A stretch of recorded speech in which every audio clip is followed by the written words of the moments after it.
know that we're starting to clear out the area back there in the narthex so that you can come more often. And if you have kiddos that are a little restless, you'll have an area to take them. We'll have some volunteers hanging out there with you. That's going to coming in a couple of weeks, actually. So just want you guys to know. Now, today we do have our ceremony that we always have for All Souls Day or All Saints Day, whichever one we want to use, whichever title we want to use, which means we usually have a shorter sermon. Don't clap. Don't applaud. But then I'll tell you what we're going to do. And, it was nice to run off for a week. Thank you all for letting me run off for a week. And I love you all, but sometimes you just got to get away. And it's getting away from physical spaces, finding a new place to be that helps kind of renew your mind, your energy. Sometimes you just have to ride off into the sunset and find a happy place. Especially these days when there's so much stress, so much anxiety in the world. Every day we get up and hear the terrible news while we drink our morning coffee. Then we go to the grocery store and find more terrible news there when we can't afford the food that we want. We go to work and face other humans who are sometimes difficult to work with. We scroll through our phones, we find all kinds of crazy things, half of which we don't even know if it's real anymore. Even videos, thanks to AI. We have petty squabbles with our family, our friends, even our spouses. We worry about conversations that we had years ago and keep replaying them in our memory, wishing we had said something different. Anyone else do that? Oh, yeah. Our minds and our souls get really full of clutter. And we have to clean out the attic every now and then. Recently, I've been thinking that I just don't laugh enough. What, are you laughing at my attic? Yeah, my attic's pretty bad. Cammy fell out of the attic? Oh, okay. I'm going to have to hear that story later. But, recently I've been thinking that I just don't laugh enough anymore. Just don't have plain fun anymore. And I only have myself to blame because I don't make space for humor, for silliness, for just plain joy. I use up all my time worrying. And there's something of a conscious choice there. Even with my anxiety problems, there is a choice that I can sometimes make. And it's just a horrible waste of time of the abundant life that Jesus wants for us, right? To spend it all worrying. So I wanted to share this brilliant epiphany with you, that you should have fun every now and then. That's a brilliant epiphany.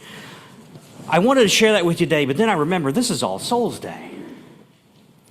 It's not usually a time for uplifting messages about self-care, or for talking about comedy movies, or talking and laughing with friends around a fire.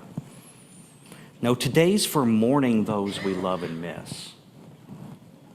And we usually take a very serious, kind of somber tone today. Mariah and I went to the lake last week. And if you grew up in the South or the Midwest, you probably also have a place you just call the lake, right? It's just the lake. For us, it's Nolan Lake in Kentucky, where Mariah's dad has a home right there on the lake. And it's a fun place. What happens at the lake stays at the lake.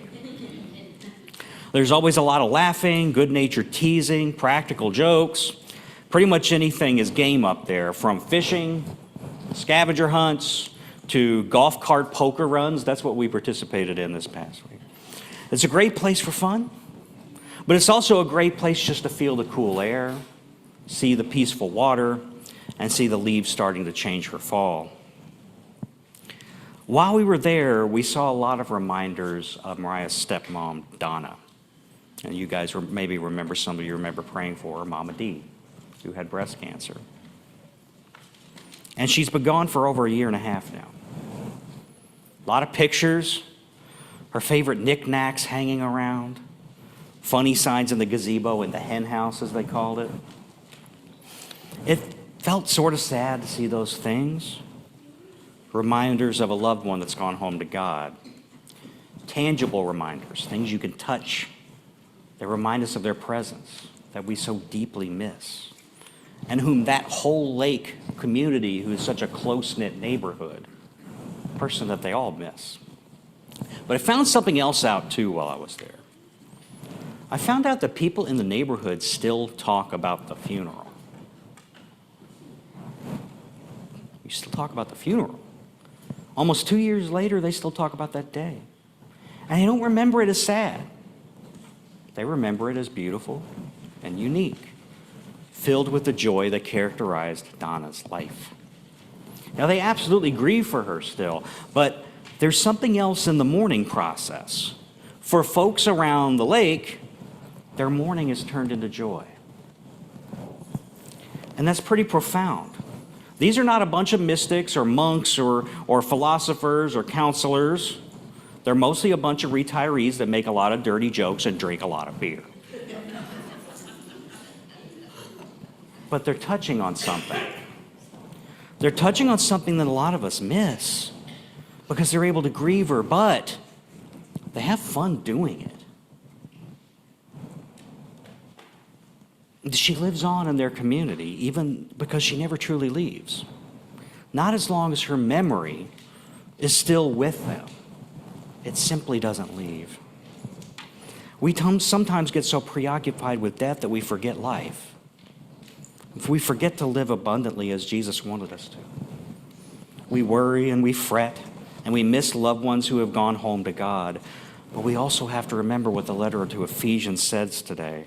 In him you also, when you had heard the word of truth, the gospel of your salvation, and had believed in him, were marked with the seal of the promised Holy Spirit. This is the pledge of our inheritance toward redemption as God's own people to the praise of his glory. If we have patience, faith, and hope, then we can turn our mourning into joy in holy celebration of lives lived abundantly. And it's in that spirit that we move now to honor those people. You submitted names of people that you wanted to remember today, all of you that were on the email list. And those names are going to be read aloud. And with each name, the bell will be rung. And when you hear your loved one's name read, please come forward and light a candle. And you're welcome to take a long match. Light it from the Christ candle because that is Christ's love right there. And then to light a candle in remembrance of your loved one from the light of Christ.